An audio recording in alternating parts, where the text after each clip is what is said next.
Good morning, good afternoon, and good evening, dear colleagues and friends. So here I'm introducing like that, greeting you like that, because now it is 8 a.m. in Vancouver, 4 p.m. in London, 6 p.m. in Moscow, and Amman, 8 p.m. in Chelyabinsk.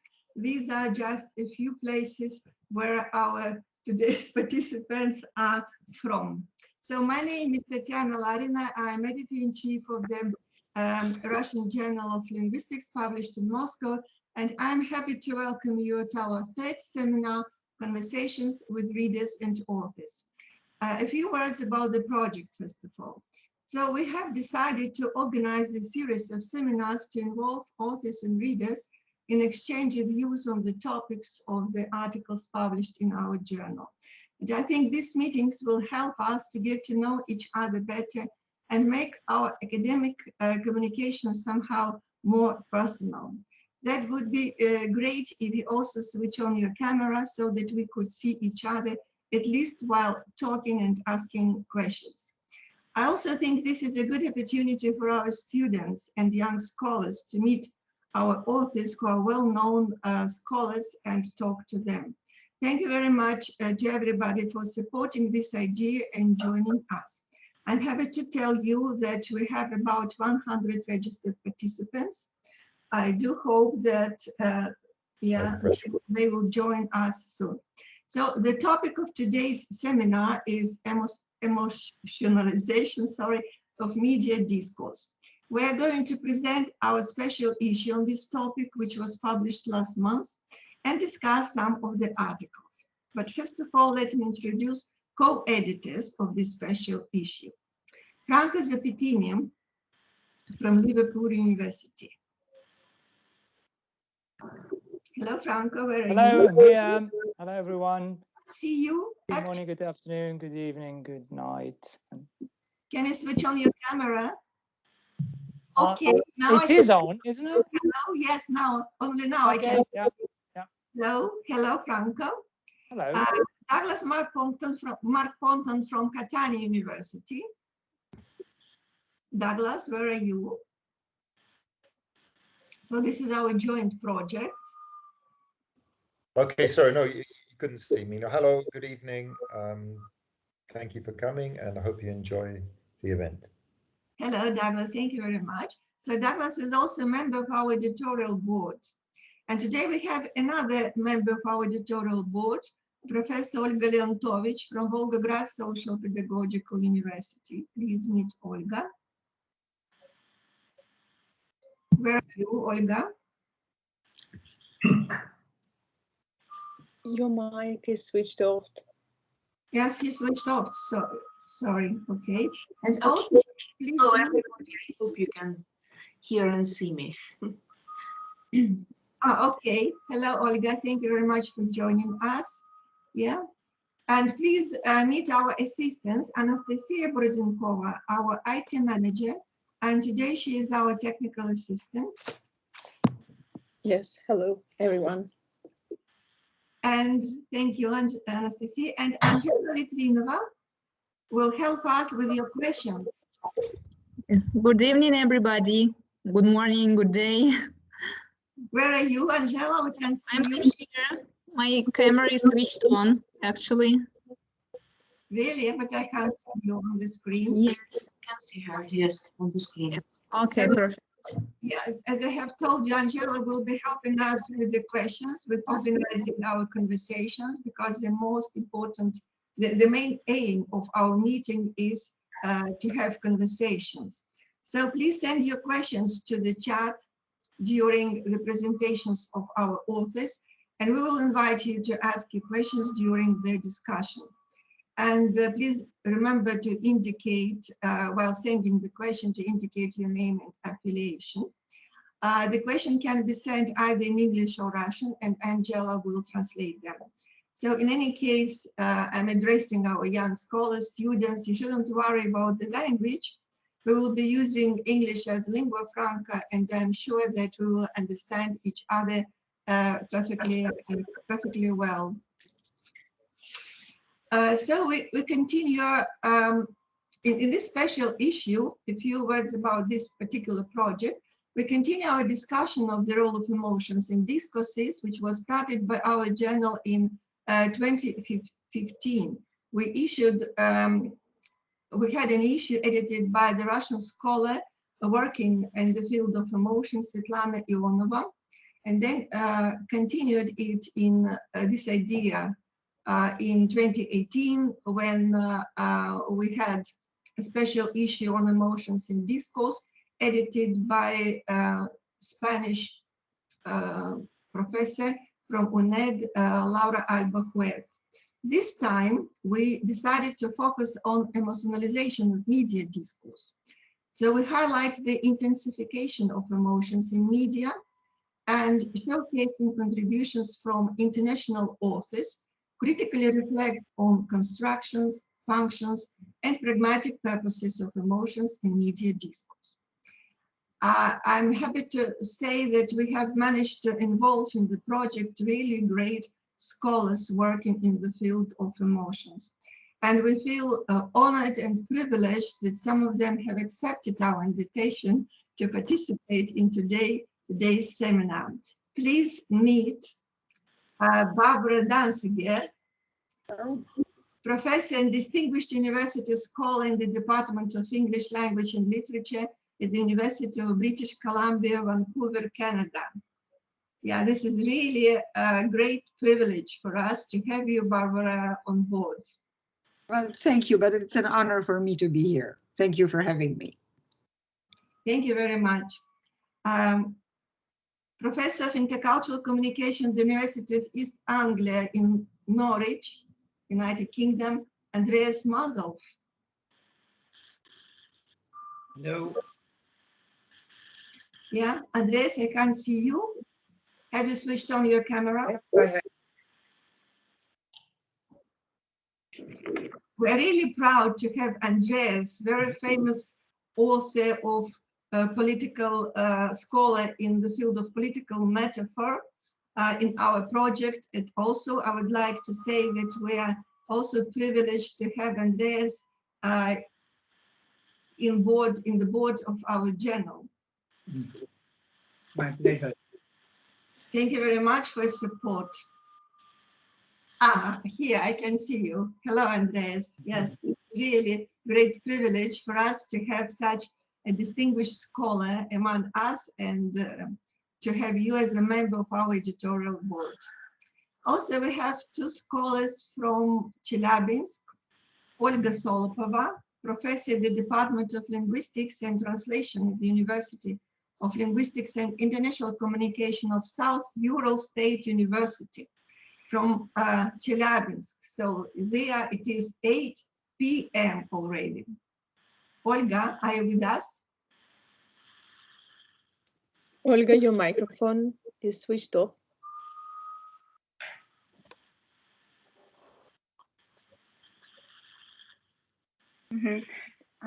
I'm here with you again. Thank you for the invitation. It's a real pleasure. Thank you very much for joining us. And Sветлана Кушнерук, professor of the Department of Theory and Practice of the English Language at Chelyabinsk State University. Yeah, hello everyone. This is great pleasure for me too. So I'm really honored to participate in this webinar organized by editor-in-chief and her assistants. Thank you.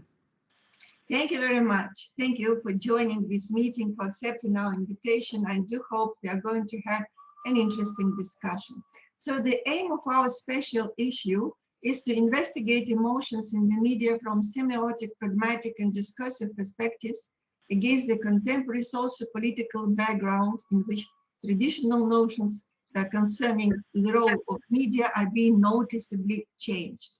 And now I would like to invite Franco to take about the research agenda of the project of the special issue. Yeah, can you all hear me fine?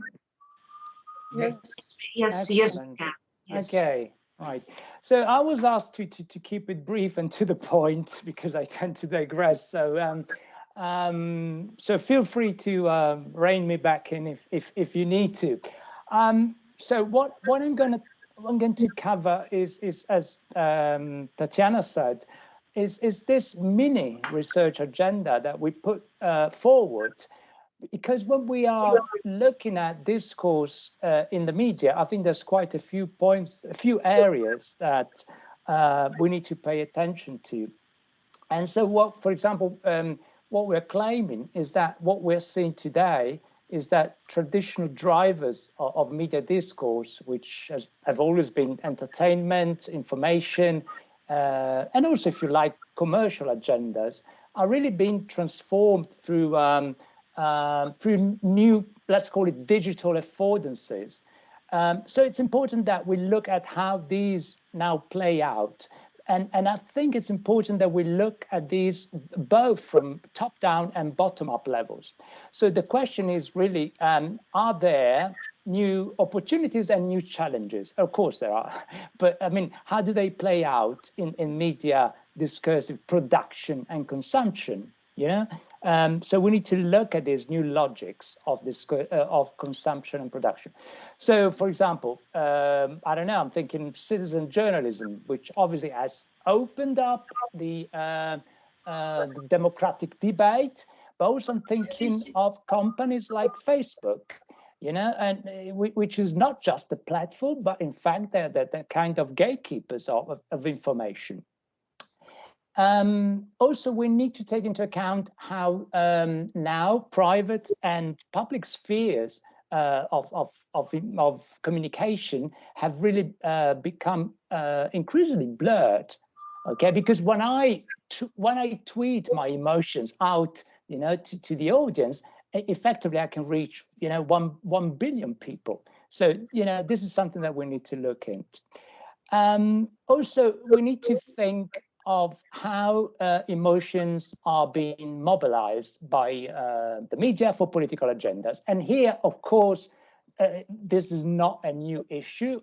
This has been debated for, well, at least since the 60s. I'm thinking Cohen and the moral panic issue, okay? So, but now we need to look at which discourses have come back and have put back into the political agenda. So now we should be looking, for example, at the immigration debate. How did that play out in, I don't know, the Brexit campaign, for example, you know? And so again, we need to look at specific emotions of resentment and basically social anxieties are being mobilized.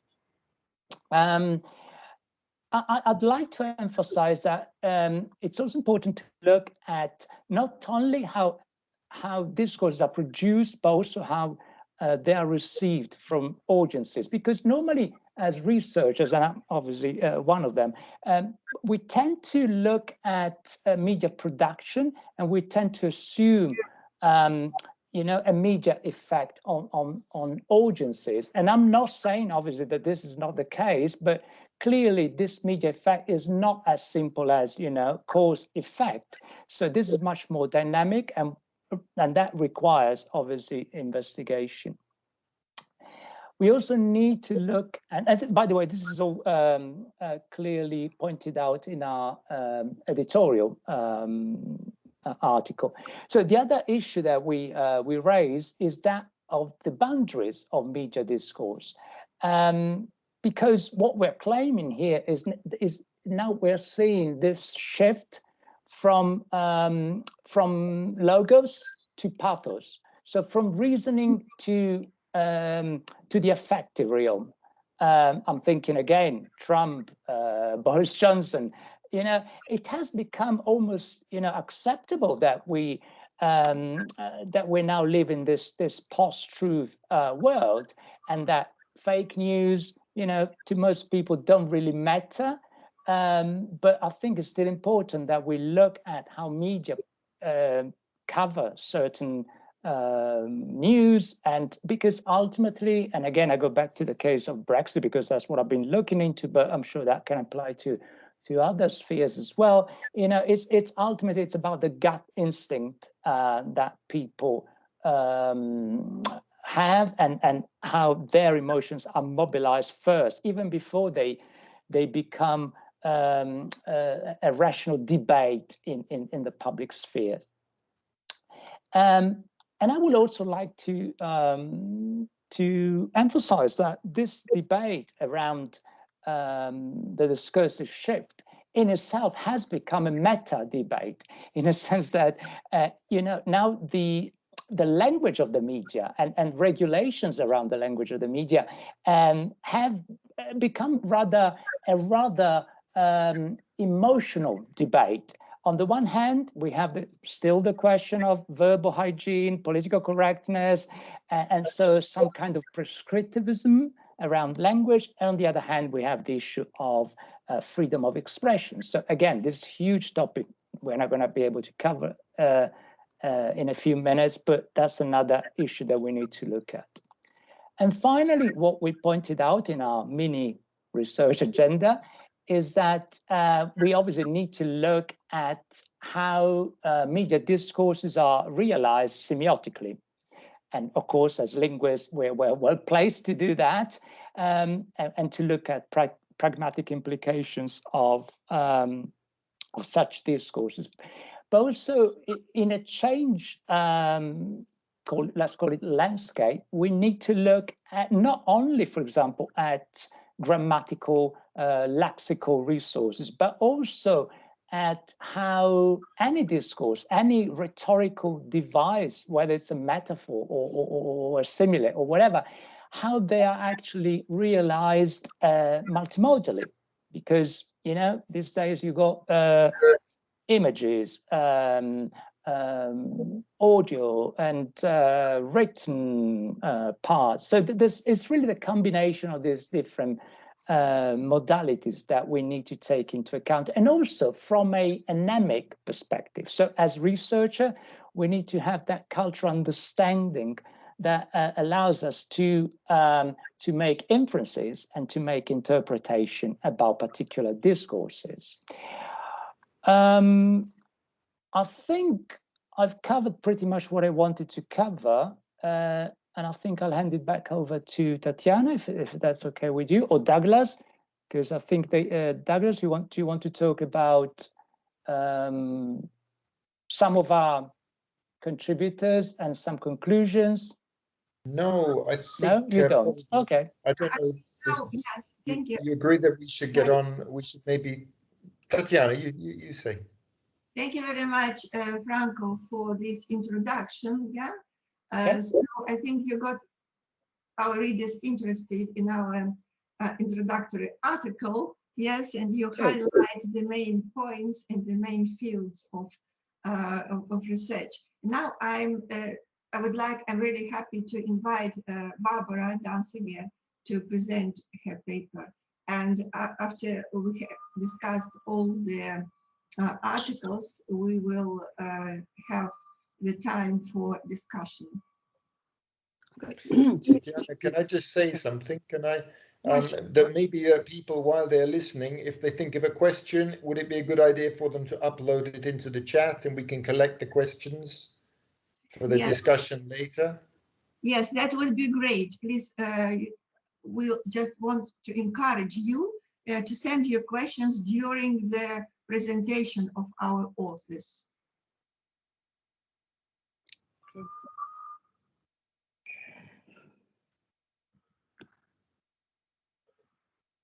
Okay, so let me, well, first of all, thanks for having me and thanks for raising the topic. As Franco was speaking, I was thinking, well, this is exactly what interested me in the recent years.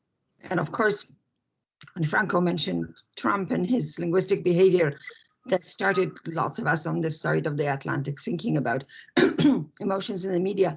But also, what I started noticing is not just about speakers like Trump, but also media paying a lot more attention to how what politicians say is having an emotional impact or a lot of emotional content. So the paper I contributed to the journal is just one little bit of a bigger project that I'm trying to, well, move off the ground, and we'll see how that works out. And I'm really grateful for Douglas for mentioning multimodality, because a lot of the data that I'm looking at is multimodal. So I'm looking at internet memes and late night shows where there's a humorous sort of response to the events of the day, and often the events of the day are, you know, how we got offended again by somebody saying or doing something that we cannot accept for emotional reasons. So I'm very happy to be here, and I'm happy to hear that there are lots of us now interested in these kinds of topics. Okay, in that case, I think I'd better move on to my my presentation. Well, I'm not very good at using Teams, so if I do something silly, don't blame me, please. Okay, I think I've got it. Can you see my slides? Yes, And hear? yes. Thank you. I'll just walk over this. All right, I think I'm all right. So the question that I'm asking here in that short presentation is, why do I want to talk about simile? I mean, everybody talks about figuration from the perspective of all kinds of things, but metaphor has been the sort of the ruling figure to address it, especially in the context of issues like Brexit, which was also the topic of my paper. Well, the reason why I want to raise the issue of simile and sort of put it front and center in the conversation about emotions is that I think that simile is becoming the figure of choice lately, and it's, among other things, because what I'm seeing is that simile is better equipped to represent emotions. So there is it's a new phenomenon that I'm trying to grapple with, and this paper is simply a way for me to get started into that conversation. But a lot of data that I've collected is relying on simulative meaning rather than more traditional tropes. So in this talk today, I'll try to, well, summarize my paper, but also zoom out a little bit to what I think simile is actually doing in emotionalization of the media. Well, and just to get started, well, I'm a cognitive linguist, and I work primarily on English, so that sort of limits my data. But I would be happy to hear about other examples if there are any. So just to show you, why I'm thinking that simile is so important. Well, there's so many simulative constructions right now. And I'm not going to go over all of them, but it's at least in American English, especially the three ones at the bottom, using expressions such as, and I'm like, oh my God, which sounds like teenager discourse, but it isn't only that. It's getting to be much more visible. And expressions like, it's like something, it's like trying to do something you don't want to do. And also combining with conditionals. There's more and more of those like constructions that are taking over the kind of linguistic landscape having to do with emotions. So that's part of the reason why it struck me as important to look at assimilative meaning and also at assimilative form. One of the points that has been sort of growing in my investigation of all this is that it's not only the form, it's actually creeping into conversations and meanings without even the use of like. So what I did in the paper for the journal, for the special issue, was trying to compare three types of figurative expressions in reactions to Brexit, but only specific types of reactions. I wasn't looking at, serious media or important discussions, or even, as it turned out, I didn't have to even look at, the disputes between leave or remain and questions like that. Mostly what I saw, because I was looking for emotional expressions, I saw people commenting on how it felt to go through negotiations, how it felt to be the witness to the whole drama of Brexit that took so much time. So I'm going to just walk through a few examples that I looked at. Well, there are politicians primarily in their, sort of off-the-cuff responses to journalists used a lot of analogies, and also readers and writers to various types of middlebrow and lowbrow magazines relied on analogies. So, well, in the discussions before publication, we talked about the fact that somehow cake has become one of the primary domains to discuss in the context of Brexit.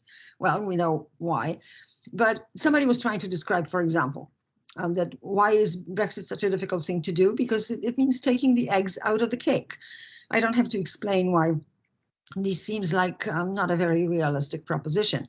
Another type of that kind of analogy that I discuss in the paper is about taking the tea bag out of the cup. And this one is actually quite interesting because, well, both of them are assuming that EU is like a container, and there are those countries as little pieces of the structure. And what both of these structural analogies are saying is, no, it's not like that.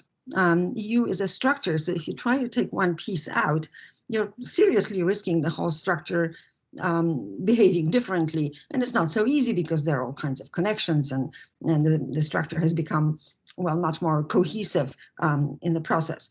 So this was a way of saying Brexit is not a rational idea because you can't take the eggs out of the cake, and taking the tea bag out of the cup isn't a good idea because you're actually throwing the tea bag away. And that's the only result.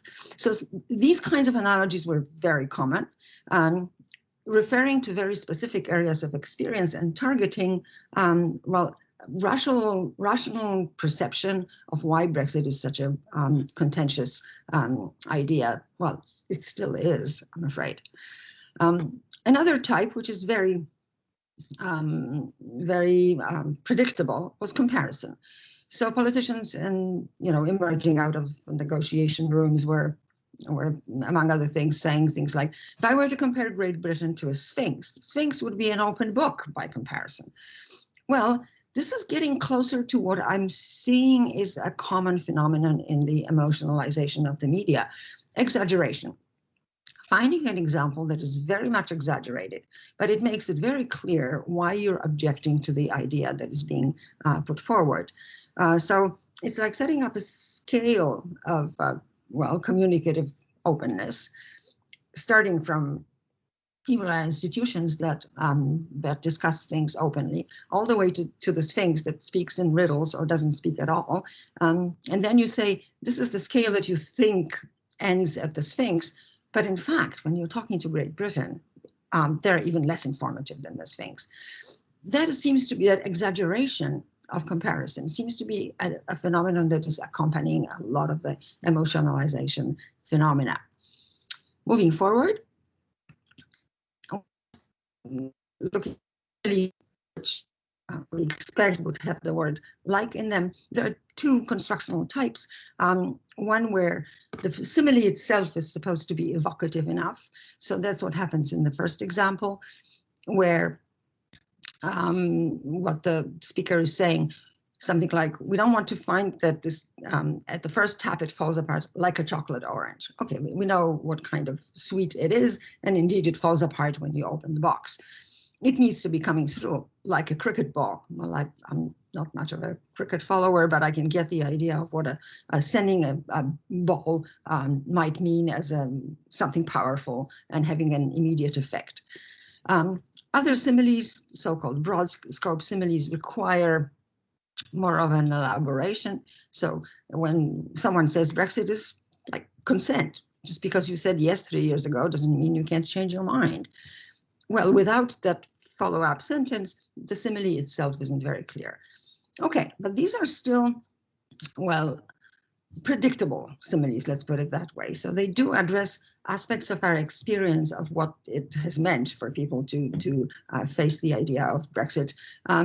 There's nothing really remarkable about them, either structurally or in any other terms. But what really caught my attention was the collection of tweets, quite a large one actually, which address the issue of Brexit as a narrative, not as a phenomenon, not as an idea, not as a political move, not as an economic or political event. No, it was about, it takes so long and it doesn't seem to reach any conclusion. So I'm just quoting two of the tweets here. this whole Brexit thing, well, of course, you can see right away that this is very colloquial style, is like season 6 of a show I stopped watching partway through season 3. I keep hearing stuff, but I have no clue what's going on, or even if it's still the original cast. Well, yeah, the cast has been changing, and the show has been running for a long time. So that's narrativizing Brexit in terms of what you would expect of a good show. It has to be predictable. You have to be able to follow, and it has to lead to some sort of conclusion. The second one is even more fun, I think. Brexit is like the disastrous wedding in a romantic movie, and you're waiting for Richard Gere or Hugh Grant to burst in and call the whole thing off. But they never do. And then you realize it isn't a romantic movie, but a really long, tragic art house movie, and you can't escape. This is a very long simile. So that's why I call it a narrativized simile, because it actually shows you not just what you think about the event, but what you expect of a political event as a narrative structure, and how the whole Brexit saga has failed to fulfill those expectations. So the emotional responses that these tweets have been profiling are actually not so much, anger or discontent or frustration. No, it's boredom. It's primarily, why does it take so long? Why don't we see enough progress? Looking at Brexit entirely as a story. So in the entire collection of tweets that I looked at, nobody actually talked about whether they wanted Brexit to happen or not. It was not the issue. The issue was, well, it isn't a good story. It doesn't really work as a story. So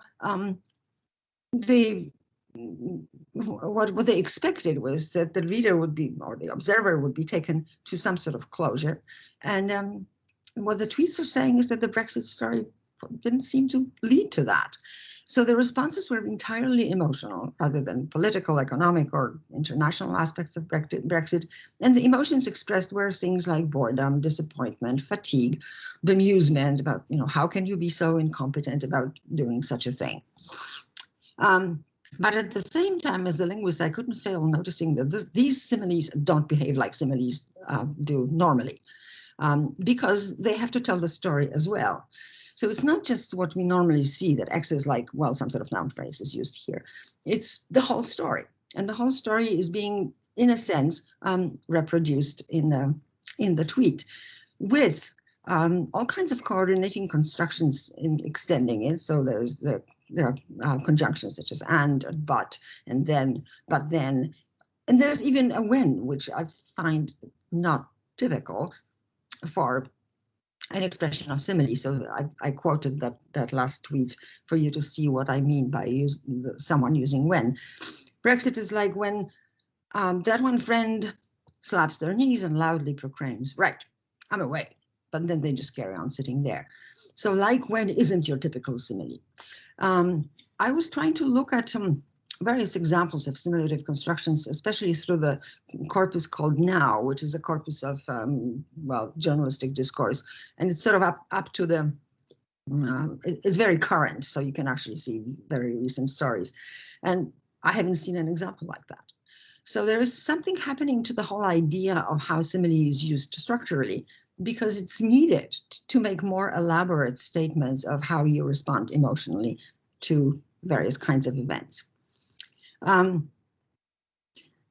Well, Douglas mentioned multimodality, so I just want to make a few brief allusions to the other kinds of data that one might look at. There is, for example, the idea of memes, and Aijian Liu, my PhD student, is writing about multimodal similes as being the meaning attributed to those so-called when memes. The thing is, however, I mean, I'm not going to go into the discussion of those memes. The one thing to notice is that the meaning is simulative. When you don't know the answer to exam question, but you refuse to leave it blank, it feels like you're just mashing things together without any coherence or structure, okay? But this is represented by an image. And outside of the fact that it represents meaning that is clearly simulative, it doesn't have the like. So there's so there's such a thing, it suggests, as simulative meaning without simulative form that we are expecting. We're expecting the preposition like. And one last example, I hope it's going to work for us. Wanted to show you the kind of data that I've been looking at outside of what I put in the article or the work on memes that my student and I have been doing. Well, I'm not sure you're fans of late night shows, but there was an event that created a lot of attention in late night shows, which is sort of humorous commentaries on the day's events. Well, Donald Trump went to visit the site of a hurricane, and it was a true disaster. But he behaved, well, in a way that he seemed to be enjoying himself. Let's put it that way. Among other things, the commentators made a reference to this phrase that is known to Americans pretty well, but probably not very much in elsewhere. This is when the Hindenburg disaster was happening, and there was a radio commentary. The speaker, Herbert Morrison, he was watching the event, and his listeners were not. So he was trying to describe what was happening. So he was, describing the tragedy, the drama of people dying and jumping, and that. And he coined this phrase, "Oh, the humanity," which was supposed to be. Well, it was his expression of how terrifying and how frustrating the event was. So it sort of went into, it was absorbed into American discourse in various ways. So here is what, let me try and play this. I don't know if it's going to work over Teams. If not, I have a transcript, so that shouldn't be a big deal. But let me try and play this. Beautiful country. I think even for the country to watch it, for the world to watch. It's been beautiful. Have a good time, everybody. I'm going to be doing a little help over here. Have a good time, everybody? Have a good time? That's the second worst disaster response of all time. It's bursting into flames. People are jumping. Oh, the humanity. Have a great time, everybody. Woo! So you see what I mean? Did you hear it? Yes. Yes, we did. Yes, we did. That's We did. So, Thank you. my point, right? So here comes a politician who is obviously enjoying being at the disaster site and wishes everybody a great time. So the response has to be, what? That's emotionally wrong. So it's not only that he's, off target emotionally, he always is, but that's what people pick up on. This is not the case where they're discussing facts or fake news or whatever. This is about how it touches people emotionally. And of course, this doctored image of the Hindenburg with a funny footage to make it sound like Morrison, but same expression, have a good time in the context of people suffering. This is what they're doing. So I'm collecting this kind of data, and what I'm seeing is that there's more and more and more expressions that I'm finding outside of like that commentators are using to express emotional stances. So there's all kinds of comparative expressions, but also reminds me, this is the second worst disaster response of all time. The list goes on and on and on.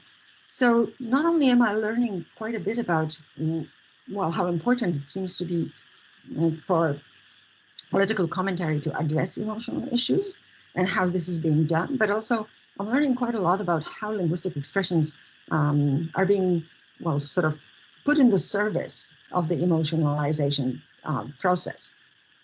Because, it's going way beyond the simile and like, but it's doing pretty much the same thing semantically. So trying to wind this up, there's emotionally charged topics are being discussed all the time. So the media are catching up on that, but things like items such as memes and late night shows and other lowbrow media are really capitalizing on the emotional impact of all of this, while at the same time sort of reinventing the language for us. So that simulative construal, which I'm inclined to talk about now rather than just talk about simile as a form, has several features that I have accumulated in trying to understand it. Well, they set up a scale of experientially evocative situations, well, such as the Hindenburg is certainly experientially very evocative. The focus is on an exaggerated example of the source situation by profiling its emotional response, and then it clarifies how the target event is actually to be understood from the perspective of experiential or emotional reaction. So I'm looking for more and more items and, well, examples, but also linguistic structures that represent that kind of construal. And I'm going to end just with two examples that are quite recent, which I think, well, show us very clearly what it's about. You know, I'm from Poland, so this first example really struck me as interesting. That's a new construction, by the way. Make X look like Y. In this case, makes Fox News the ultimate Trumpian kind of station look like the Canadian Broadcasting Corporation, which is supposed to be the well-behaved and polite and accurate and representing facts the way they should be represented. But my absolute favorite is Jimmy Kimmel's comment on the January 6th attack. This is like being awake during your own surgery. So I don't have to explain what the emotional impact of that is, and with that, I'm going to stop.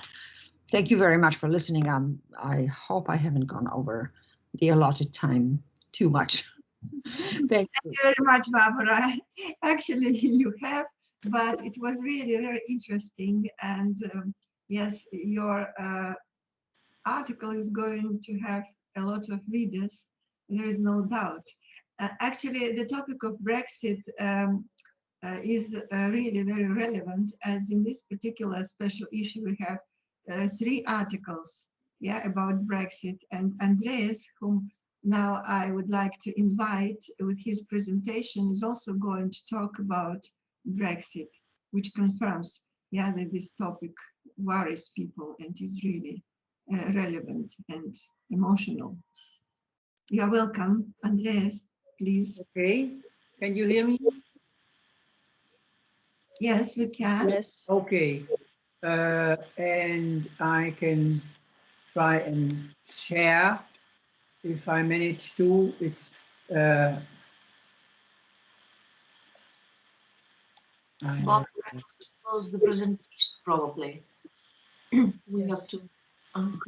Can you see me? Yes, yes, we can. Okay. Well, just before I start on Brexit, thank you very much, Barbara, for that fascinating talk.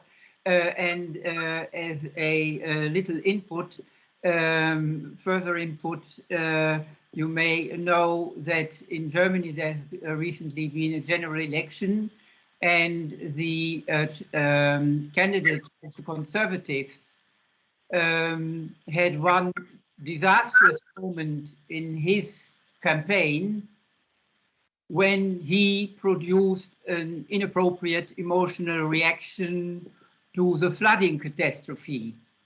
Right. And he was filmed laughing during the commemorative speech by the president.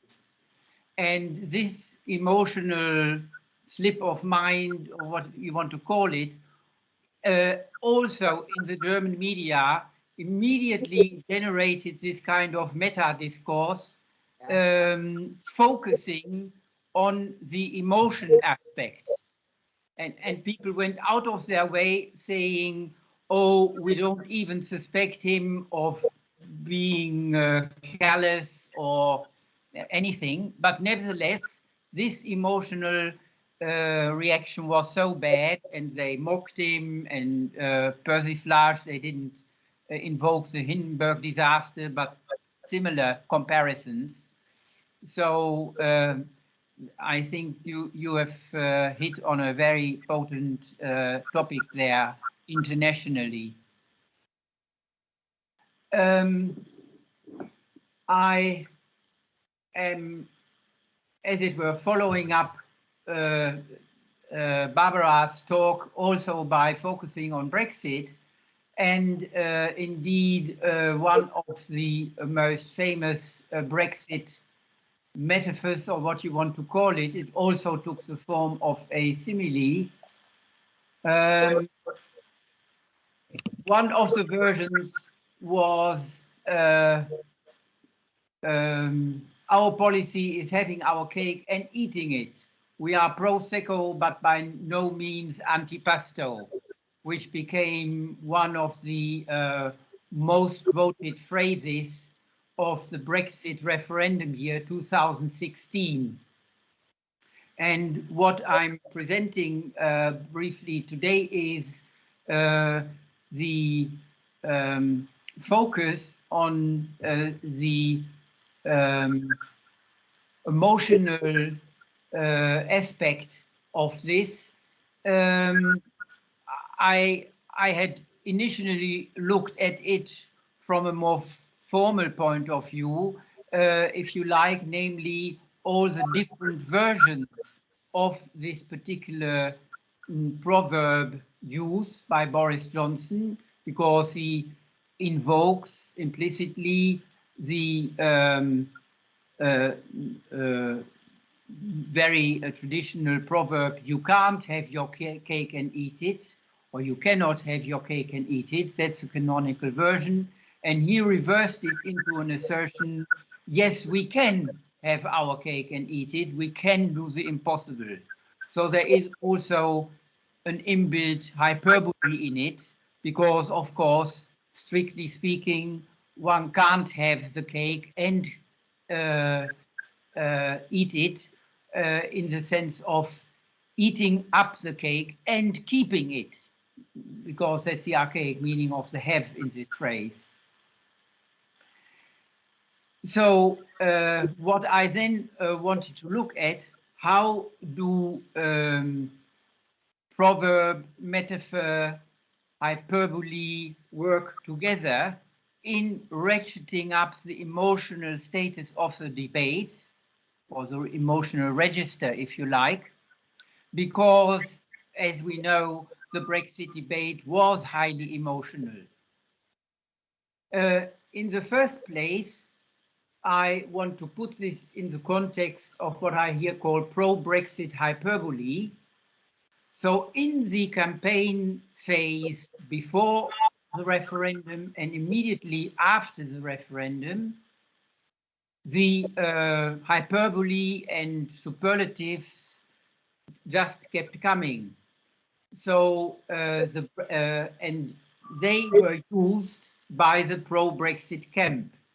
So I've given here you as a second example a quote by the International Trade Secretary Liam Fox, an ally of Johnson, who said, "Britain will be the world's brightest beacon and champion of open trade."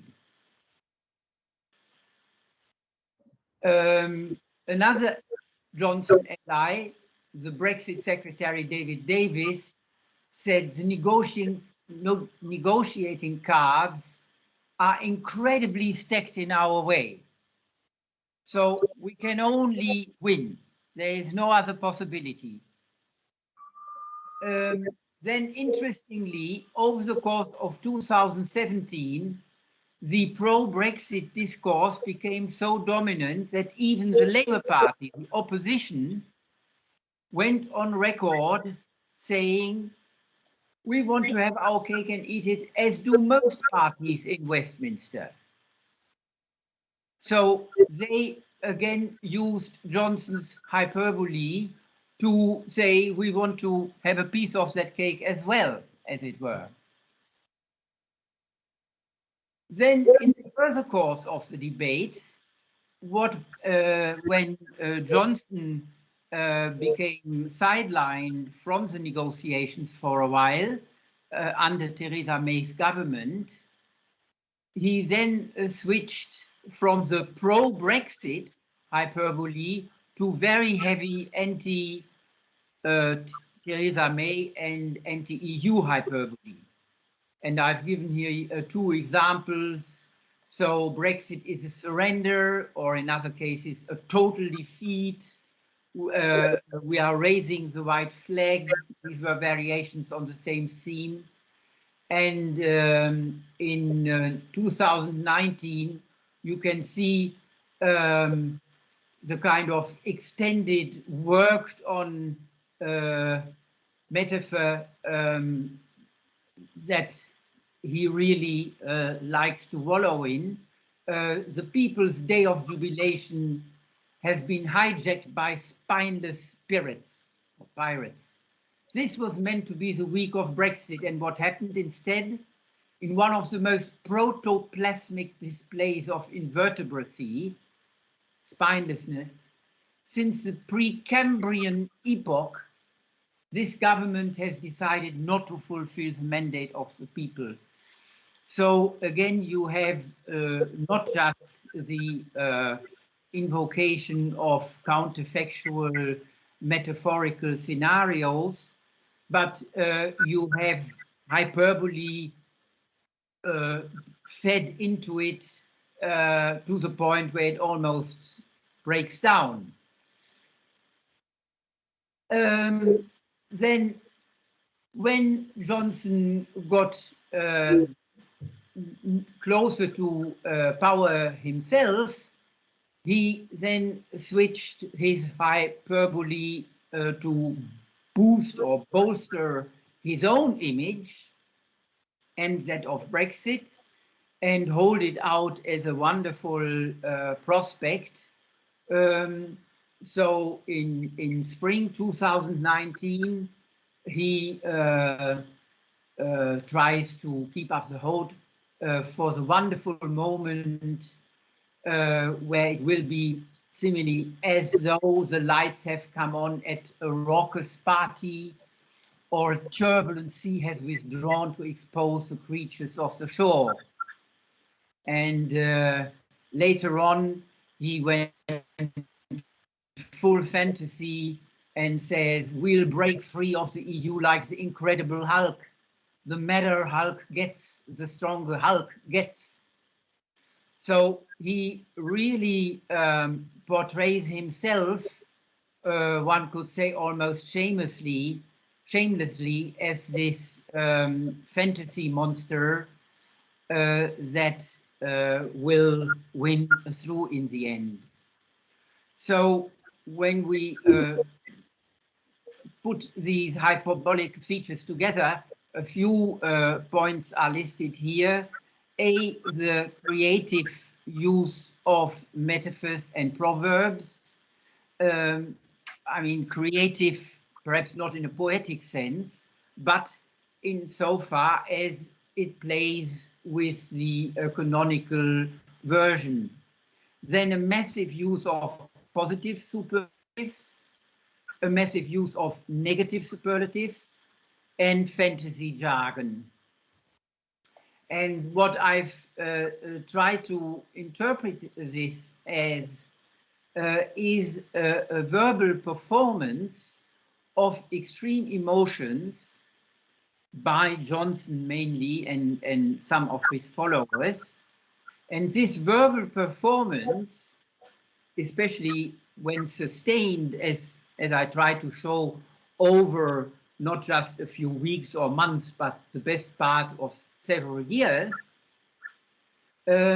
really manages to whip up or ratchet up or intensify emotions with the further effects of polarization and of making people really go wild.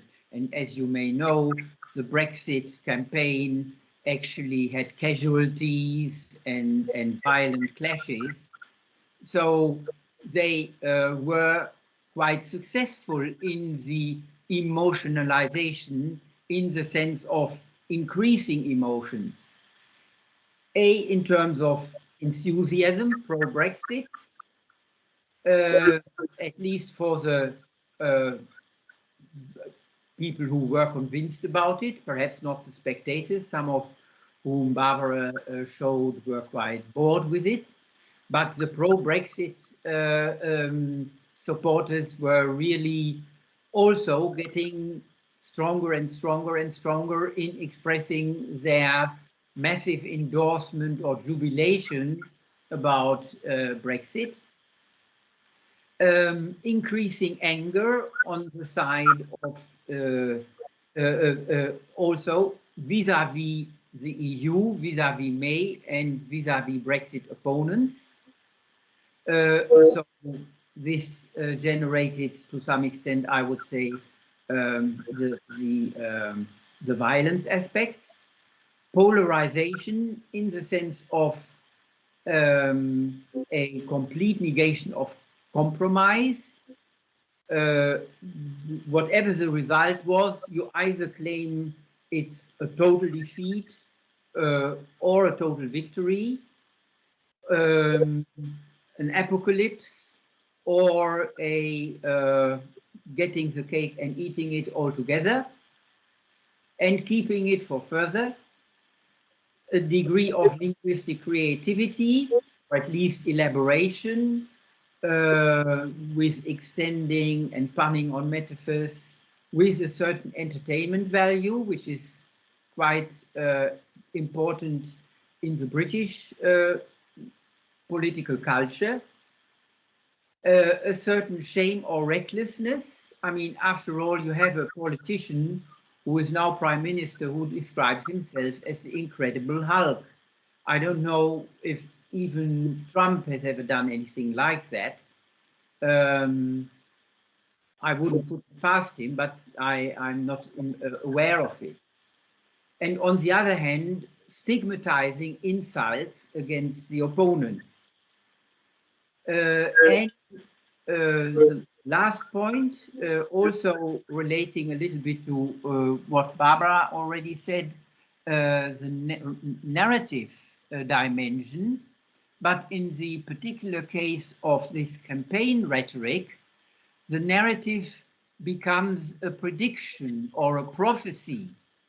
So you basically commit yourself emotionally so far, so 100%, that you can't walk back from it. And it seems that Johnson in particular used that to come across as being 110% committed to Brexit. I'll do or die, will never give up on that. And this kind of extreme emotionalization served his purpose of actually talking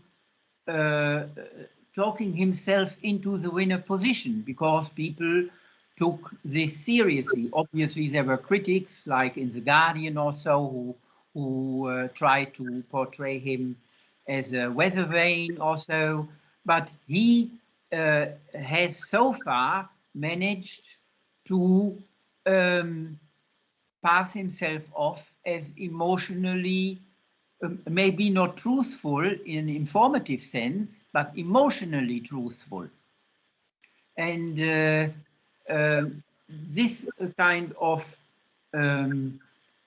rhetorical realization of a heightened emotional stance is really what I found most significant, and hopefully it'll be interesting for you. Thank you very much. Thank you very much, Andreas, for a really insightful presentation and for sharing with us your research. Thank you. I'm sure you will get some questions, but a little bit later. I would like to note that one of the goals of our journal is to bridge, to build the bridge between Russian scholars and international scholars. So in this special issue, we have 3 articles authored by Russian scholars, and I'm happy to invite now Olga Solopova and Sветлана Кушнерук.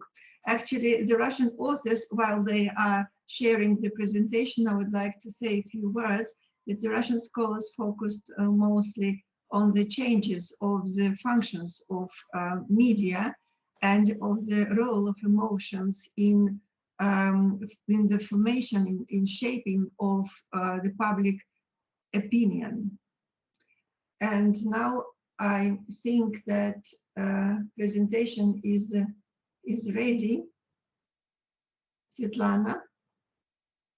Yeah, Tatiana Viktorovna, I hear you well. So my presentation is ready and I will try to share my screen with you right now. Tell me, please, can you see my presentation? I can see only you for now. Oh, me, unfortunately. So when my presentation, I will try again. So just a moment, I will try again the first screen. I will probably. Yes. Oh no! Can you see it now? Yeah. Yes. Oh, now you can see. I will try to be rather succinct and very brief because so my actual aim is to stir the interest for the reading war yesterday and today, and as we co-worked with Olga. So first I will talk about some basic assumptions underlying our research, and she will systematize and present the major results of it. So as mankind approached the important remembrance year of 2020, so the notion of war gave much food for reconsideration of global conflicts. And arguing that Russia contributed much to the collapse of the Nazi regime and prevented many crimes against humanity, we try to gain a deeper understanding of the concept of war and its transformation on the time axis. So the topicality is rather obvious. There's some scarcity of studies that have utilized the framing approach on the one hand and a diachronic analysis to examine the notion of war and the image of Russia in its background. And secondly, our theoretical interest is to examine images of Russia generated in the British media to assess their emotive aspects and compare the use of frames constituting a macro frame war in two historically distant periods. So the major objective is on the screen. It is to reveal discursive aspects of the image construal of Russia in the British media during the conflict of World War II and compare them with current representations labeled as information war. But this objective is specified. We have to reveal the most conspicuous frames organizing and determining public opinion about war in general, encompassing the past and the present perspectives, to deepen understanding of how the semantics of war has changed since the Second World War and what media realities projected to communicate the image of Russia at present, and also to highlight the image of Russia as represented in the British media of the Second World War period. So a framing approach has proved an adequate methodological tool for analyzing how media construct a meaningful, comprehensible reality for the audience and how they select and organize ideas for the public to interpret. So defining frames is rather problematic. There is ample literature, and you can see the list on the screen, but we draw on the definition worked out by Robert Edmond. To frame means to select some aspects of a perceived reality and to make them more salient in a communicating text in such a way as to promote a particular problem definition, causal interpretation, moral evaluation, and or treatment recommendation. And basically, we differentiate between two types of frames. They are generic and issue specific. When it comes to the first, so they describe general features of news that can apply across different topics, times, and cultural contexts. And secondly, we speak of issue-specific frames that apply to a certain issue, subject, or topic. So then we introduce macro frame war, this notion. So the morpheme macro designates a conceptually complex structure containing generic and issue-specific elements. And you can see that as a generic conceptual structure, it highlights a state of armed hostile conflict between states or nations, a period of armed conflict, the art of science of warfare, a state of hostility, conflict, or antagonism, a struggle or competition between opposing forces over a particular end. And as an issue-specific structure, it has several constitutive frames of subframes, and they are certainly context-dependent. They depend on historical, political, ideological, international aspects of the news coverage. We differentiate between diagnostic and prognostic framing. So as far as diagnostic is concerned, it presupposes assignment of blame or causality to someone or something, and prognostic framing is about giving solutions to the problems raised in the media. So the second perspective of our research is certainly diachronic.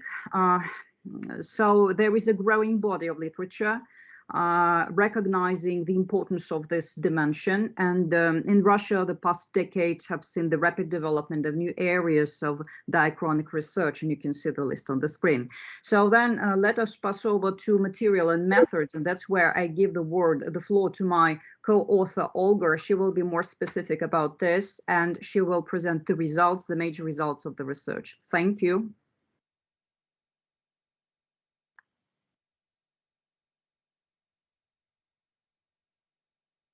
Just a second.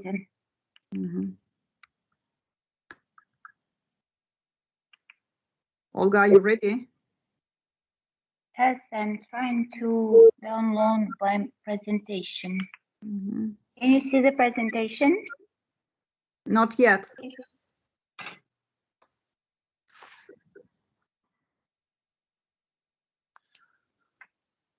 And trying again.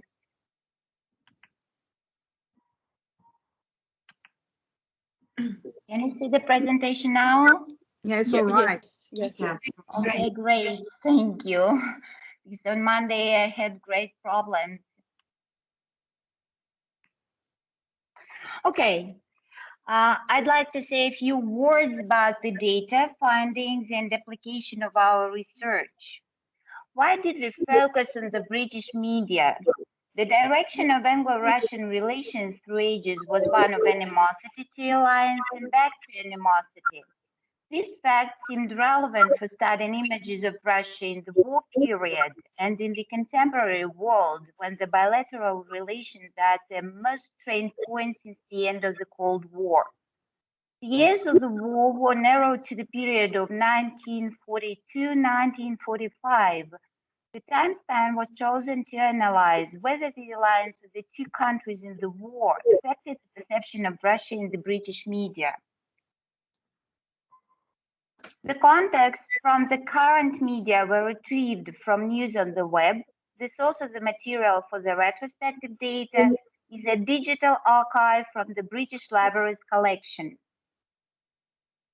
We used a number of methods and procedures to collect and process the data, reveal the main thematic frames, single out diagnostic and prognostic frames, and analyze them in detail. Our findings suggest that in the war period, the journalists positively evaluated and even glorified Russia's power, might, strength, support, and friendliness. In contrast, 75 years after the end of the war, Russia is presented as an ideological and political adversary of the West.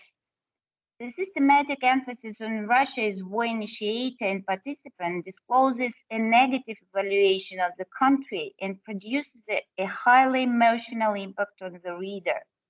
As we have a time limit, I will comment on a single example to illustrate diagnostic frames, and the same will be done for prognostic ones. Here, the frame information war contributes to the image of Russia as a political aggressor, striving to divide and polarize Europe, undermine the cradle of European democracy and its basic values. In the context, the frame is manifest in the use of the word combinations in bold. The mission war is referred to as a new Cold War, which would indicate harsh confrontation between the sides. The metaphor befuddle makes explicit an expressive angle in the presentation of Russia as an aggressive offender who tries to confuse the minds and thoughts of the Europeans. The prognostic frames of the present British media represent hypothetical future situations related to Europe and prognosticate international conflict, that might occur because of Russia's political threat. The emotive perspective of coverage induces the reader's highly negative visions of the present Russia. The drastic contrast of the two media realities is apparent when considering prognostic frames of the war period, specifically focusing on international security, the advantages of cooperation with a powerful Russia, and highlighting Russia's important role in post-war world organization. For instance, our corpus yields numerous examples portraying the future of the post-war world as home. As a political value in describing the future, home promotes security, connection, common purpose, and well-being. In the context, the use of the pronoun our stresses the meanings of togetherness, that is our future and our home. The future as home has doors.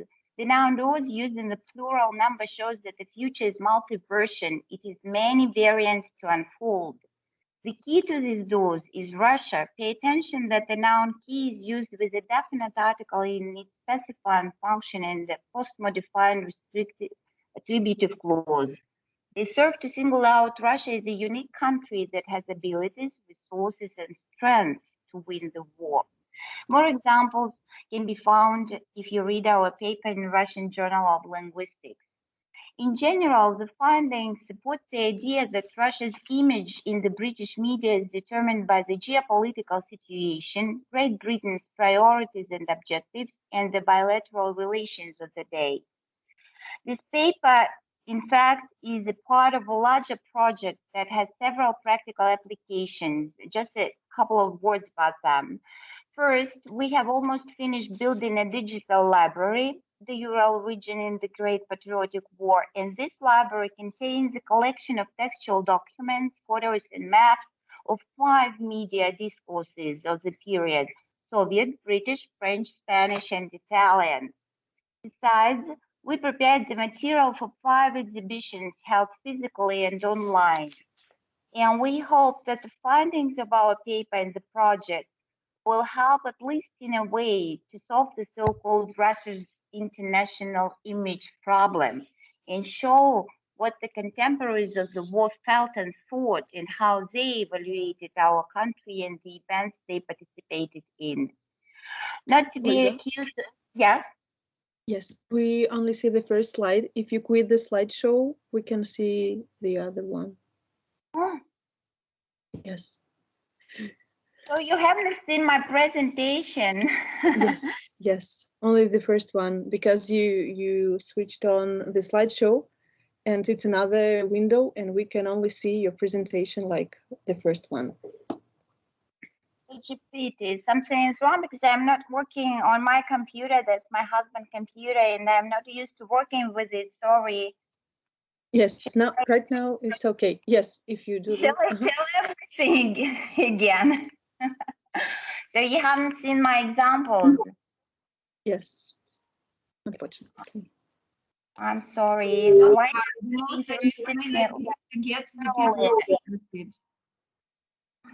okay, and that's practically the end of my talk.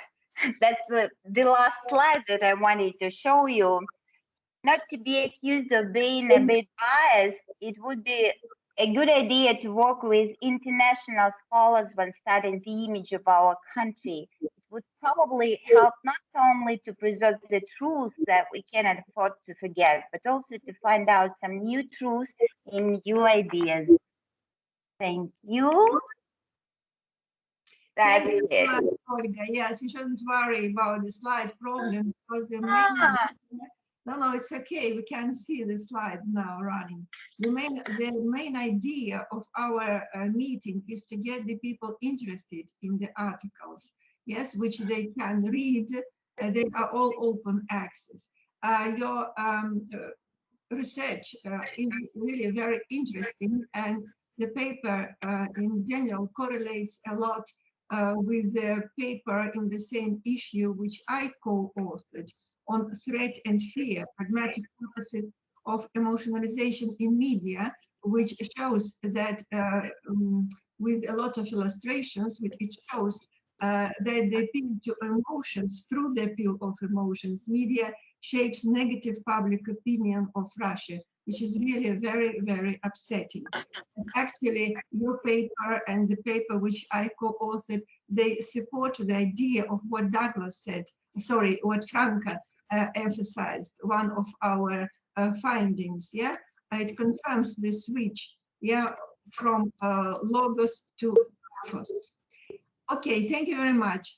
We also have here today the author of the third paper, professor from Moscow State University, Tatiana Dobrosklonskaya, but unfortunately we do not have time to discuss all the papers.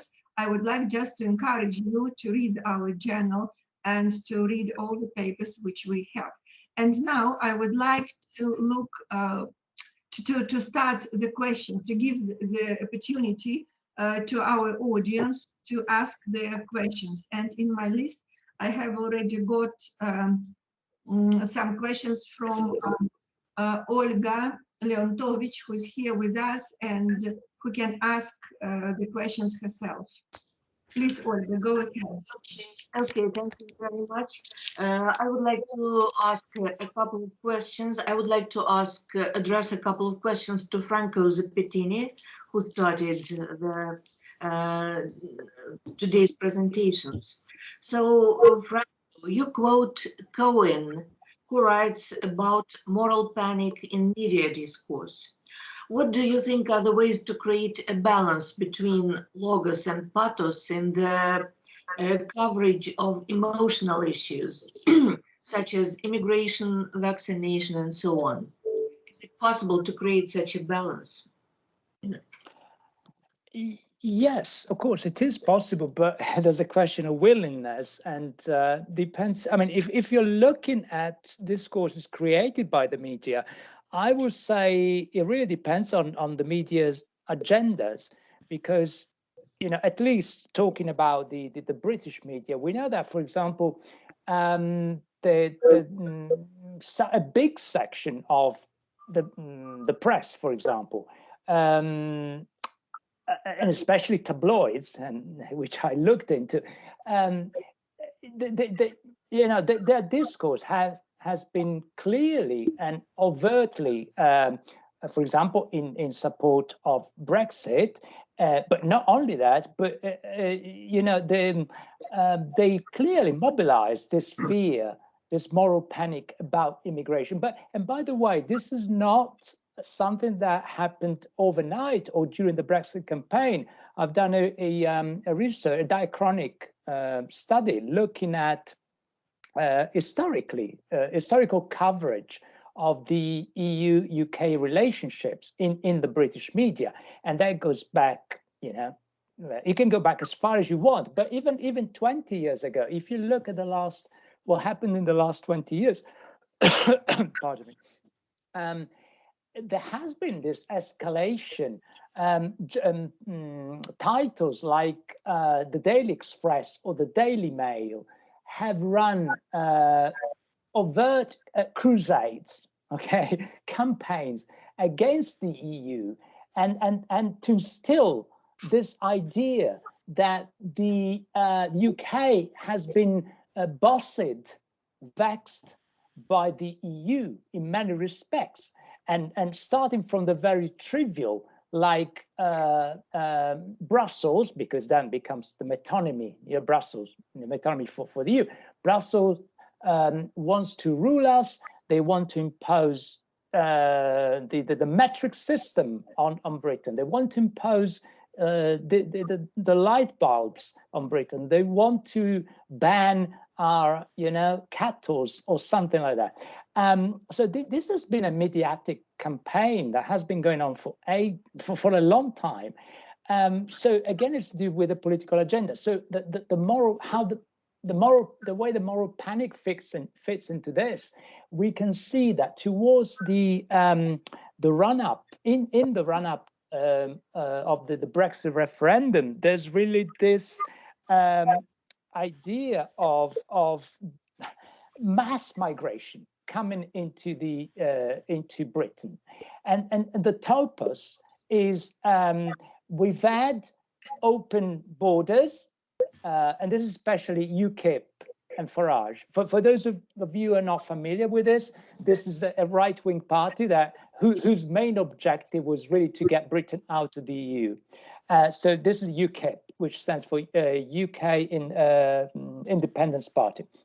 And so basically the Daily Express became just a sounding box for UKIP, and the main argument was, well, we've had enough of immigrants, enough is enough, the usual rhetoric around immigration. But this really escalated in a sense in the run-up during the referendum, and so the moral panic was really, okay, we've had I don't know, 500,000 people coming over from Romania, 200,000 coming over from Bulgaria. And so we'll have 70,000 million coming from Turkey, and we'll have X million coming from Serbia, from Montenegro. That kind of irrational argument really took place. And if I wrote a paper in 2019 looking at the coverage of the referendum in respect of this idea of mass migration. There was really this mobilization of this fear of being invaded, flooded, and yes, of course, we know the metaphor of flooding has been very common, but what I would say is that during the Brexit referendum, it was really played upon. It was really, in the media, and that fitted a particular agenda. So a very long premise, a very long answer, but yes, of course, there's always there's always ways of balancing the discourse. And by the way, this also depends on regulations, because, for example, the BBC has a policy of balancing their discourse. So the journalist discourse is regulated in terms of what, the metaphors that you use, and also in the fact that if you offer somebody's view, then you need to offer the counter view. Okay, so that would be a kind of downplaying or playing down the moral panic. But on the other hand, I must say that the huge section of the British press, at least, the usual suspects, have really made the most of this moral panic. I hope I've answered your questions. Yes, you have. I have another question.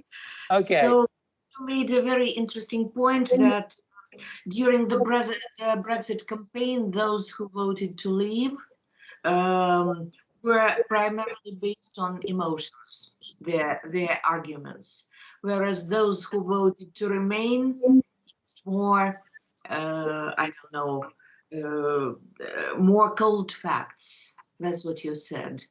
So do you see any similarity of this with the discussion of vaccination nowadays?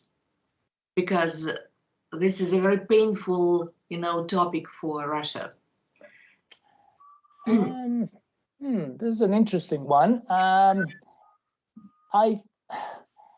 As far as I looked into this, which is, obviously I'm at the receiving end of this COVID information. I wouldn't say there has been the similar rhetoric or the similar kind of discourse, but then again, depends on which context you're looking at. I follow the British media, I follow the Italian media. I think yes, there is some emotionalization in terms of vaccination, in terms of limitation of freedom, and so on. But I don't think it's comparable to what happened with Brexit. But But then again, depends on the context, really. So we need to look at specific context. I'm generalizing here. Sorry, Okay, not very helpful on this, but definitely an interesting topic that would be worth looking at, and I'm sure it has been looked at. Thank you very much. Let's go on with the questions. I can see raised hands. Svetlana Kушнерук. Yeah, Tatiana, yeah. I want to ask a question. So really the initial paper of this special issue has sparked my interest. And in fact, you have singled out 3 major spheres of exploring this complex phenomenon of emotionalization. And you were talking about the logics of media production and reception and the boundaries of media discourse and other semiotic resources. And that's where you're focused on the multimodal analysis. And my question is, don't you think that if we consider appealing to emotions as one of the media strategies of persuasion, we should also take heed of the ideological aspects and their impact on proliferating emotions, especially negative ones such as fear-mongering. In case we take the perspective that is critical, so we do what is called critical discourse analysis, it should be done somehow. Yeah, I don't know, Douglas, do you want to answer this? Or? Yeah. Certainly, I mean, I think we should ask maybe one of our guests to engage with that question. Sure. Andreas, maybe, or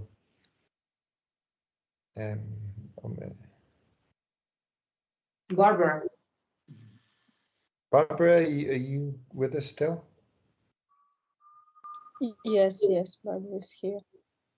No, as I was listening to the comments on vaccinations, it definitely is the matter of context, because I think in North America, the discussions have been extremely emotional about vaccinations. And of course, one of the reasons was, my body, my choice, the usual discourse of that type. But there was I think what I'm seeing also is the emotionalization caused by, again, the substrate of the media that are simply spreading gossip about what the effects of the vaccinations are. So this is a plain example of misinformation that is triggering extreme fear and resistance. And also, I think what we learned in this context here is to what degree the society is really stratified and how much antagonism there is between people who are saying, well, vaccines are the benefit, let's go ahead with that, and those who are saying, well, but I'm healthy and strong and nothing is going to happen to me. The individualistic approach to it's my threat, my decision, my life, my illness. Don't mess with that. So I think this has increased very much in North America since Trump, where I don't want to blame him for everything. It's not what I'm trying to say. But the point is that the kind of discourse, I mean, he just opened this can of worms. People saying, because of me, you're not supposed to be doing it, because it's me that matters. This me first orientation in discourse has started during his presidency. And I think it's rolled over into the vaccination process, given that he was in denial about the COVID even being a dangerous disease until he got it himself. It really, I think it changed the discourse in North America very much to have someone who is blatantly flouting any sensible, rules of sensible discourse or reliance on facts, and even caring for people's health and lives, which as President Hughes did. What Franco said, it's pretty clear there was a difference in the level. How emotional. Yeah, there's a few people wanting to talk, so I'll rather give them some space. I can see Saleh has got his hands up. Yes, please. Well, actually, I would like to thank all speakers, all 5 of them, for their brilliant talk. However, I would like to pursue the question of the Brexit argument and trying to map it against, a theoretical framework of Van Dyke. Once I read something like Brexit is viewed by some as a war of liberation. I'm quoting, something that I read. A war of liberation against the European Union, against the EU. Now, talking about metaphors, figurative speech, etc., and mapping it against a theoretical framework, I would say this is Van Dyck's ideological square of us against them, us versus them. This is one level of interpretation. The second level goes internally, locally in the UK itself, for those who are proponents of the Brexit and those who are, proponents and opponents. Let's go for it because we are victorious. It's a triumph. It's a victory. And for those who believe that there's some resentment, fear coming on the long run, where do you stand from this? Which level of those is consistent with Van Dyck's ideological square of us versus them? Us, the UK as a whole against the European Union, or internally the proponents versus the opponents of the Brexit at the UK level? Thank you. Any of the presenters can, chip in and say something. Thank you very much, Sally. Thank you for your active participation in all our webinars. We appreciate it a lot. And I can see a question from Lyubov Kozlova, professor from Barnaul University. You are welcome, Lyubov Alexandrovna. But the question has to be answered. I'm sorry. Sorry? Yes, the question, it was a question. I mean your question. No, it was the question was asked. Yes, Pastor.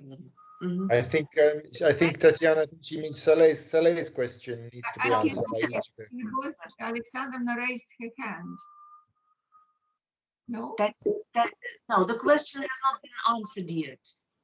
Oh, I'm sorry. Okay, Tatiana, do you want to take a few questions from the floor and then answer all of them, or do one by one? I don't know. We can decide. No, because also, sorry, Tatiana, because the question before Saleh's question was not really answered. The question about critical discourse analysis. So yes. We're on we have two questions for our guests. Douglas, why don't you answer that one, and I will answer Saleh's. Discourse analysis, yes. Well, I think we should flip the questions to our guests rather than. Okay, let's do that. I'm happy to. Douglas, but I think you can focus on it in your conclusion remarks, okay? Sure. Ideological aspect, critical discourse analysis. Okay. Because your seminar on Russophobia also deals.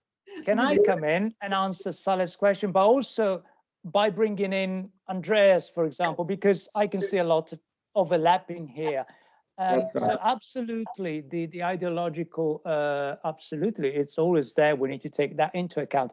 In the case of Brexit, and I'm sorry if we keep on talking about Brexit, because as I said, we're all Brexhausted now. Okay, you can read many different levels of us and them here, because who's the us? Yes, and who's them? Is the European Union versus Britain? Is the migrants? Because again, you could say, migrants, immigrants versus the Brits or whoever.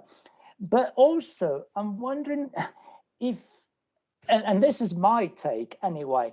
So in my view, Brexit was always a big fantasy, a big imaginary. But it was never really firmly defined. And so it was always up there, some kind, of, as I said, fantasy. So in a sense, it was tied. I mean, it was to me, it was this floating, and still is perhaps, floating signifier, which has been tied, associated with many different signifiers, ideological signifiers, because even if you take It is not even the question of right and left, because even within parties, you had a very clear division, ideological division. You take the Labour Party, to some Brexit was a way of coming off the this imperialist and capitalist association, which they claim that the EU is. Okay, so Brexit was a way of implementing socialism, if you like. And whereas for others, Brexit was more of you know, the breaking of this continuity of international socialism. So again, you had that kind of ideological division. So I'm wondering, and this is how I would like to bring Andreas into the conversation, whether you see any of this in your data, or in general in the whole Brexit discussion, the whole Brexit saga.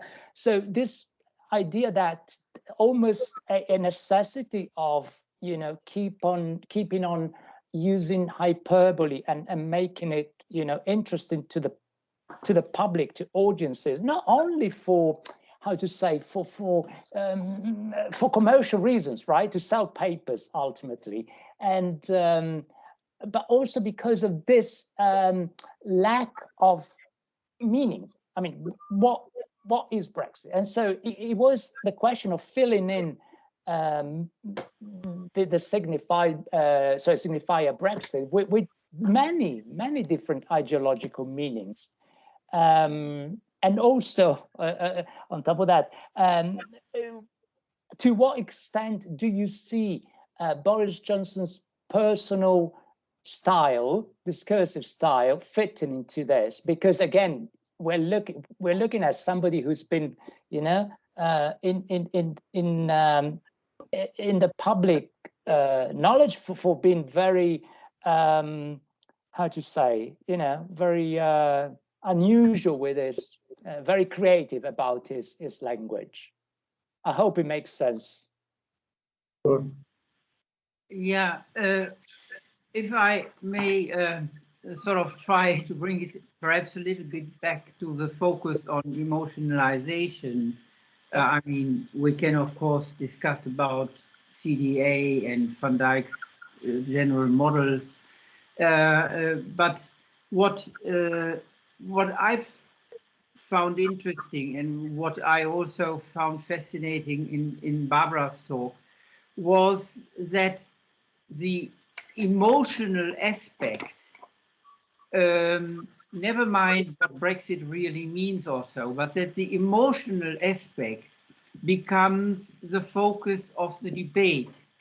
So also in Brexit, at some point, very quickly in fact, the Brexiteers started speaking about Project Fear.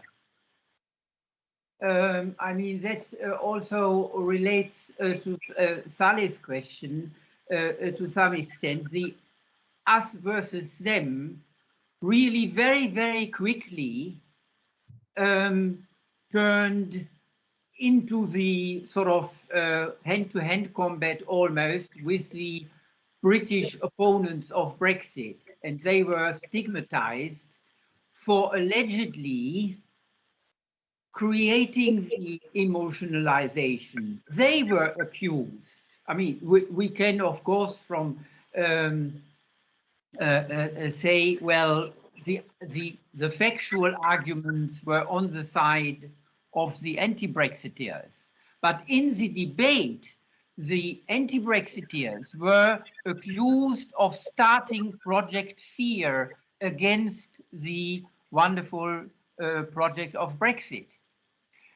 So we have, as it were, at least all sides meta-commenting on each other's discourse as emotional or emotionalizing, which is used as a criticism or even a stigmatization.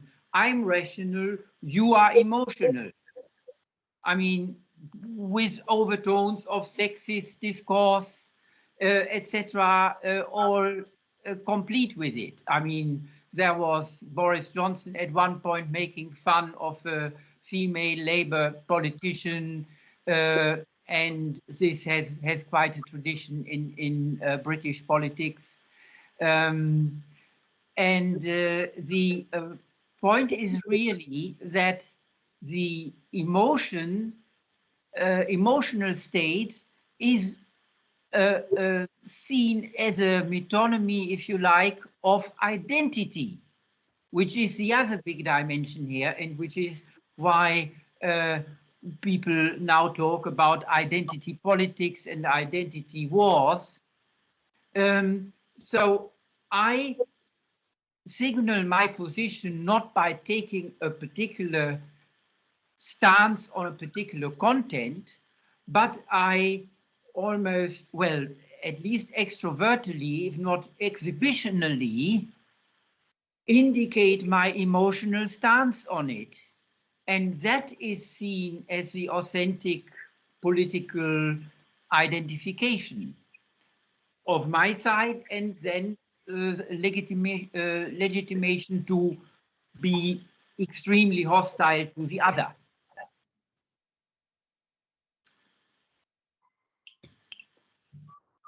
Thank you very much. Yeah. So now I suppose all the questions will be answered. Yes, and I can invite Любовь Alexandrovna Kozlova. Thank you, Tatiana. No. Can you hear me?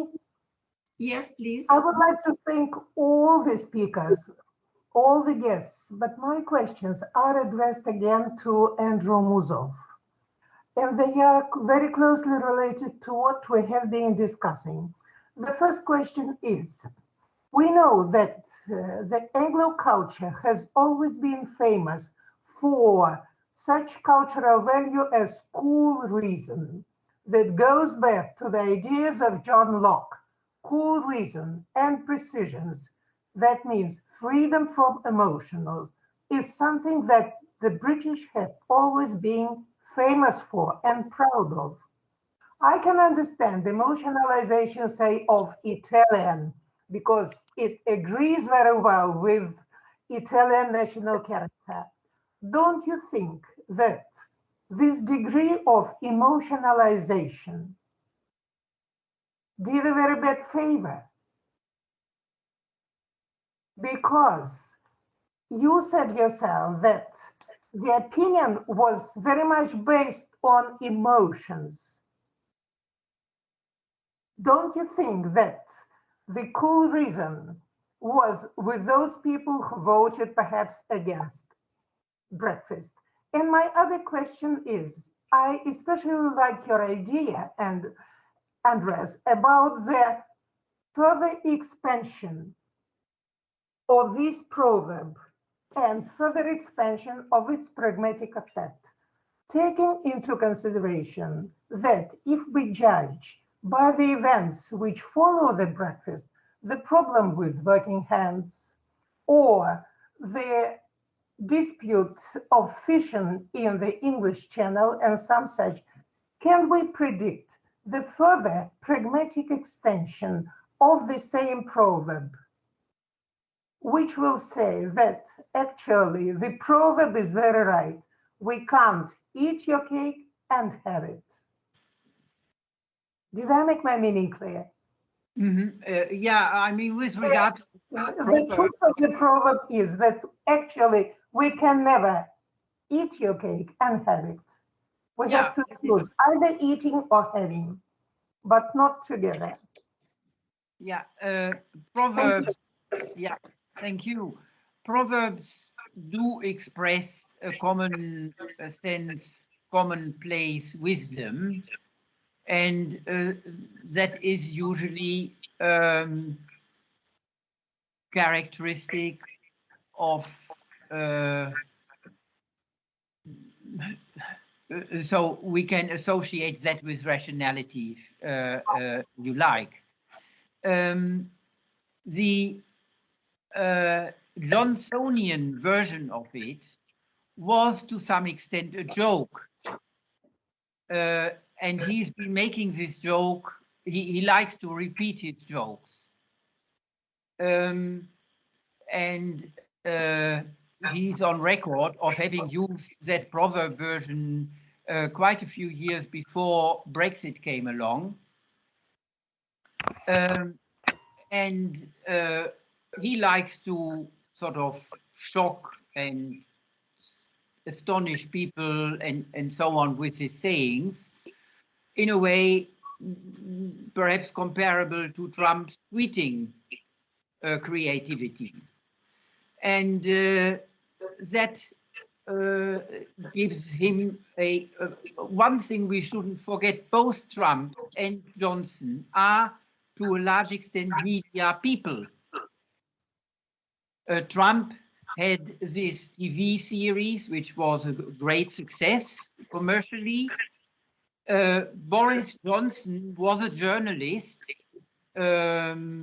was writing articles about the EU, which were full of hilarious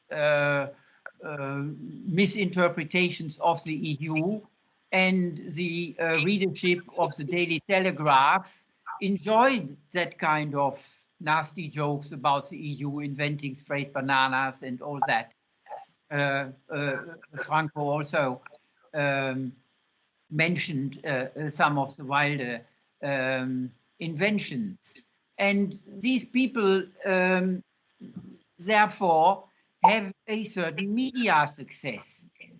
And it's perhaps a bit tricky to always denounce them immediately as being irrational or anti-rational. That is, I dare say, the sign of well, good rhetoricians, orators, manipulators, demagogues, what you want to call them. And you can go back to the classic studies of rhetoric in antiquity, where Aristotle or Quintilian already quote the politicians of their days as making such outrageous claims and versions of metaphors, and they criticize them as being uninformative or misleading or whatever, but they have, unfortunately, a certain rhetorical success. That's true. Thank you. That's true. Welcome. Thank you a lot. Thank you. Oh, sorry. Thank you very much for the questions and for the answers. I think that it's time to, how to say, to go to the end. Yes, to come up to the end. And perhaps I would like to ask Douglas to sum up, the discussion and to say a few words about the conclusions of the project. Thank you, Tatiana, and thank you, thanking our distinguished guests for their performances and their generosity and culture in answering the questions. And thank you all for your questions and your interest in the journal. And I recommend you, if you're interested by, if you've been interested by this this discussion, to please, if you haven't done so already, read the whole episode, where the whole issue, because you really will find a lot of food for thought. Just to try and summarize, to tie some of the threads together, for me, some of the most interesting things that I've heard this evening regard this idea of the post-truth age, or the post-truth era, or the whole question of truth in journalism and in public life. I think this is a really, it's something that is not enough is made of this question. Are we living in an age when, for example, the media, journalists have no longer any responsibility to report what is true, but rather they have an obligation to entertain, or to as we say, to stress, as Andreas says, you know, the emotional angle with hyperbole and other and the other techniques. And I think in some ways that there's a connection between our theme, which is emotionalization of public discourse and media discourse, and the loss of this precious quality of truthfulness, which at least was the idea on which it seems to me journalism and media rests. That what you're actually telling people, you're pretending, your pretensions, in the sense of pretensions, your pretensions are that you are telling people what is actually happening, what is actually true. So I think that's really interesting, and I think this emerged also in Barbara's talk, where she studied the tweets, and it's fascinating that you would imagine that people could use social media to discuss the merits or otherwise of Brexit or any other public event, and so that some kind of debate about the issues would be developed. But instead what we have is just a picture where people are trading insults, and who can shout the loudest, who can be most insulting, it gets attention. So I think in some way truth is the baby that's been thrown out with the bathwater, with the emotional bathwater, if that metaphor works, which it probably doesn't. And we are living in this social media age, the me generation, where my feelings, I think this came out as well during the talks, my feelings are the only important thing that matters. I mean, Brexit is an incredibly complicated economic and political issue. But at the end of the day, I'm bored, but it's boring me. It's so boring, and it's just like some film that I'm watching. And my emotions, my feelings are the only thing that matters in all this. And that is what social media for the last 10 years and more have been really highlighting and really reinforcing, I think. So I think critical discourse analysis, I won't say much about that, although, that came up in a question. I think critical discourse analysis is a project that is far from over. It's had a hiatus, seems to have had a bit of a lull in the last few years, but I'm sure it will come back to address questions like these in the future going forward.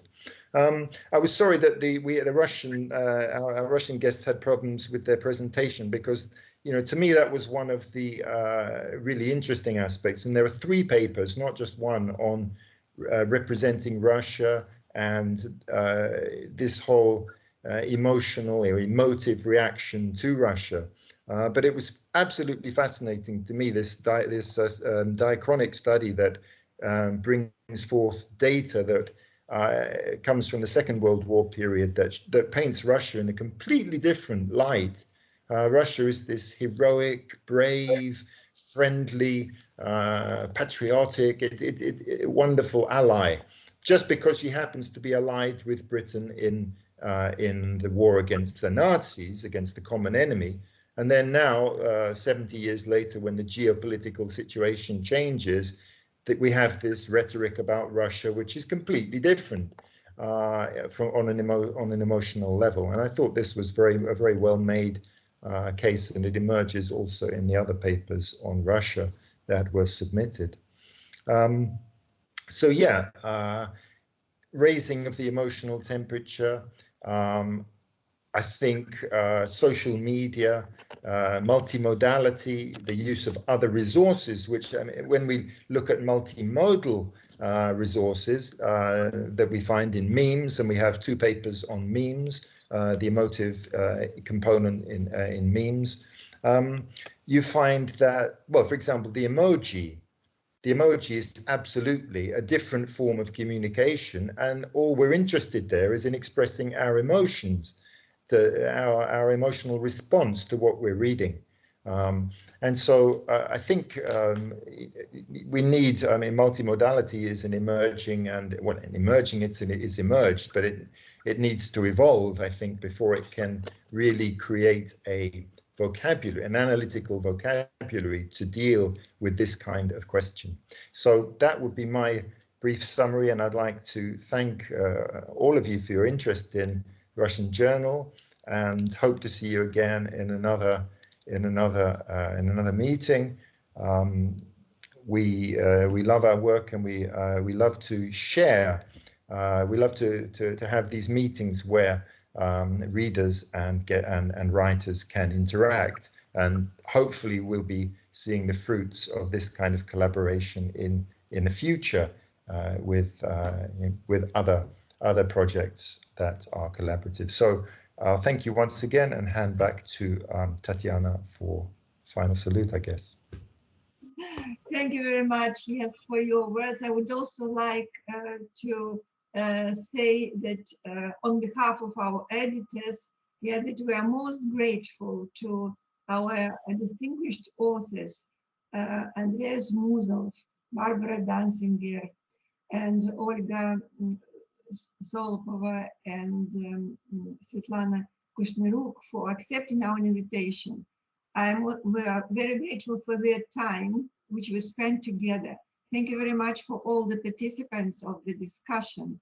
And we do believe that the readers will be inspired by these papers and today's discussion to conduct their own research in this area and to contribute it to our journal. So we would like to encourage, as Douglas already said, to read the Russian Journal of Linguistics and also to submit to it. And thank you very much again, and see you back. The information about the next webinar will be announced, will be given on our website. Thank you so much. With all the best wishes. Thank you all.